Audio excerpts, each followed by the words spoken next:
Bimbingan dan Konseling, merangkap juga sebagai wakil Waka Humas, dan sekarang juga ditambahi tugas sebagai wali kelas 12 serta memegang keuangan di TU.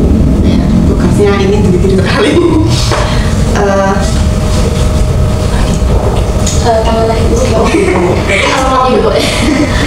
Saya alamat di Godekan, RT 1 RW 15, Milon Mojo 8 Sukoharjo, tapi saya berdomisili di Ruan. Kemudian tanggal lahir Sukoharjo 25 September 93. Saya dulu lulusan dari Universitas Veteran Bangun Nusantara Sukoharjo, Universitas Bandung. Saya masuk di SMA Islam ini dulu waktu awal Covid tahun 2020. Jadi saya di sini sudah hampir perjalanan mau ke 5 tahun di bulan Juni besok. Yang Ibu, menurut Ibu apa sih hal yang mendasar yang perlu kita pahami tentang perkembangan anak atau perkembangan kita di sini? Khususnya di SMA Islam. Iya. Perkembangan anak. Yang pertama karena saya basicnya dari BK ya. Yang pertama tentu sikap dulu. Karena saya di dunia bimbingan konseling ini untuk dinilai rapot saya kan mengolah nilai sikap. Otomatis kalau mereka itu dari SMP kemudian masuk ke SMA di masa-masa era perubahan ini mereka melakukan penyesuaian. Masih banyak sekali siswa kita yang masih terbawa sikap dan kebiasaan dari SMP.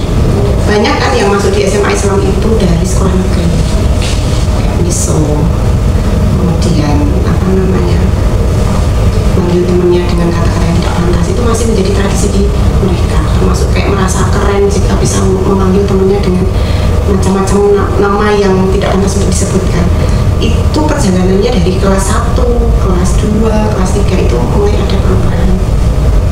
Untuk yang tahun saat ini aja, PR kita guru BK khususnya kemudian kesiswaan itu apa ya istilahnya, bahasa Jawanya itu dandani atau apa ya, memoles lagi sikap siswa dari bawaan di SMP ke SMA ini banyak banget PR-nya, termasuk penggunaan jilbab, kehadiran, termasuk juga apa namanya, motivasi buat belajar itu juga termasuk dalam perkembangan siswa.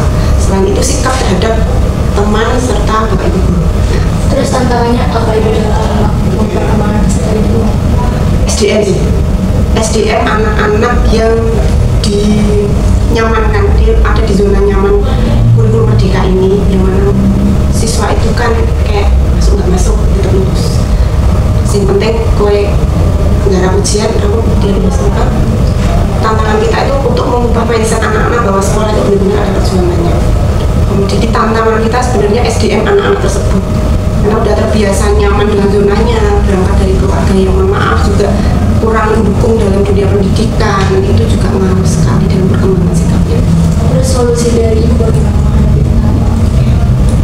Selama ini ketika kamu menemui kendala-kendala semacam itu berkaitan dengan sikap siswa, terkait dengan perkembangan siswa, maka kami perlu menjalin komunikasi lebih lanjut dengan orang tua. Kami juga memberlakukan sistem punishment, reward and punishment. Ketika dia melakukan satu kesalahan, jadi harus terima konsekuensinya. Langkah awal siswa membuat surat pernyataan.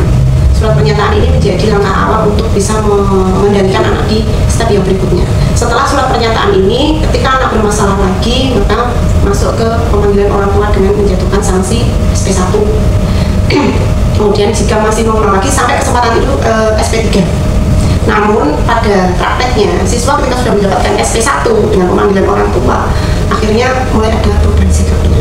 Jadi solusi dari kami ya tetap menjalin komunikasi dengan orang tua, tidak lupa menjalin kerjasama dengan wali kelas dan guru mata lain. Terus kan setiap anak itu perkembangannya beda ya Bu, ada yang cepat, ada yang lambat, itu bagaimana Ibu mengkondisikan itu? Kami sesuaikan dengan mengikuti anak-anak sih. Ya itu tadi kan dalam BK melakukan pendampingan. Jika perlu kita lakukan konseling individu. Jika perlu lagi tadi pemanggilan orang tua dengan dasar hal-hal yang kita gali dari sekolah tersebut. Saya yakin kok tidak instan prosesnya, ada yang lambat, ada yang lambat. Nah, jika ada yang lama dan bahkan kita merasa gagal sampai dengan kesempatan SP3 ini, ya maka dengan mudah hati kita akan mengembalikan kepada orang tua. Karena secara nggak langsung, teman-teman atau anak-anak yang bermasalah seperti ini, di luar alasan apapun yang mereka punyai ketika dia mengambil keputusan itu, keputusan salah ya, saya maksud mengambil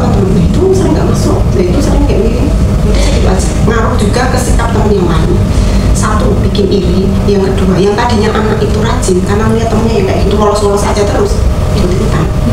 Jadi ya kita mengikuti anak. Kalau ketika diberikan SP1 ada perubahan sikap yang lebih baik, melakukan berikutnya.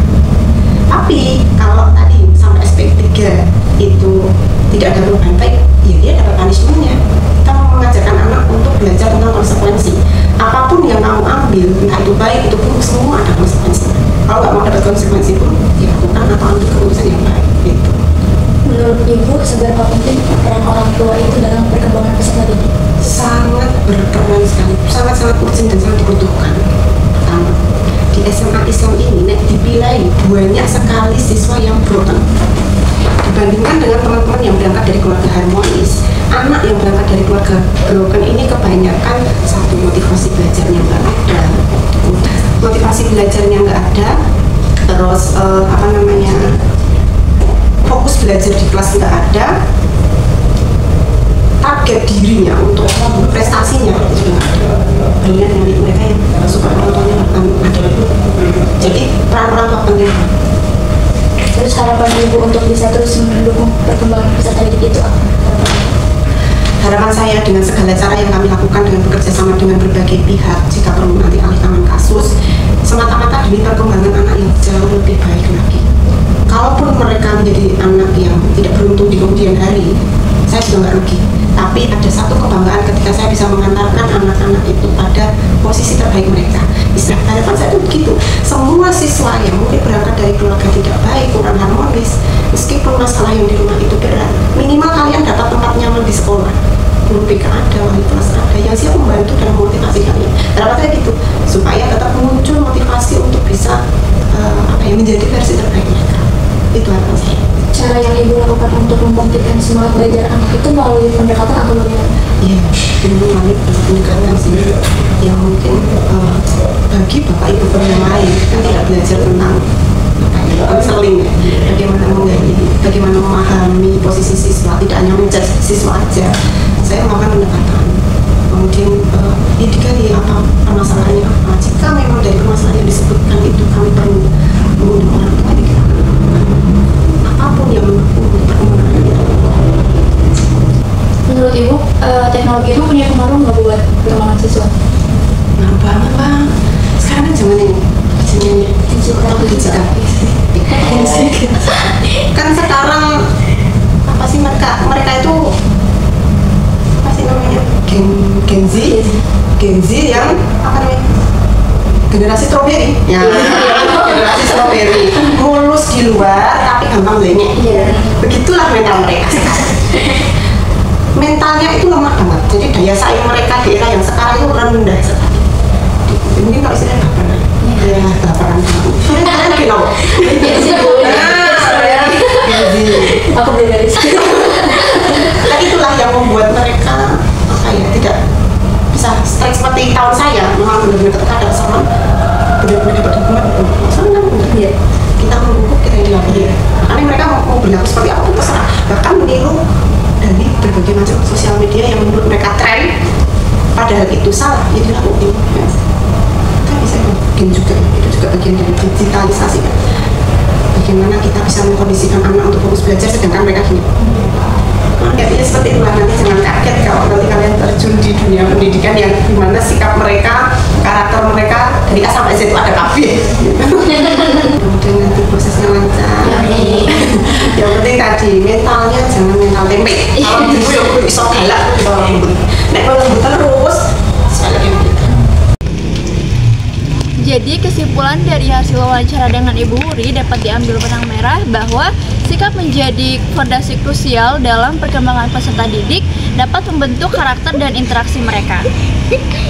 Beliau menekankan bahwa tantangan utama dalam kurikulum Merdeka adalah mengeluarkan siswa dari zona nyaman agar mereka menjadi pribadi dan mandiri dan kritis. Solusi dari permasalahan ini hubungannya erat dengan orang tua sebagai mitra utama. Seorang guru juga harus memahami para siswanya yang mengalami masalah, bagi mereka yang berasal dari keluarga broken home yang rentan terhadap motivasi yang rendah. Bu Wuri menyoroti dampak negatif teknologi berlebihan terhadap konsentrasi dan stabilitas emosi siswa.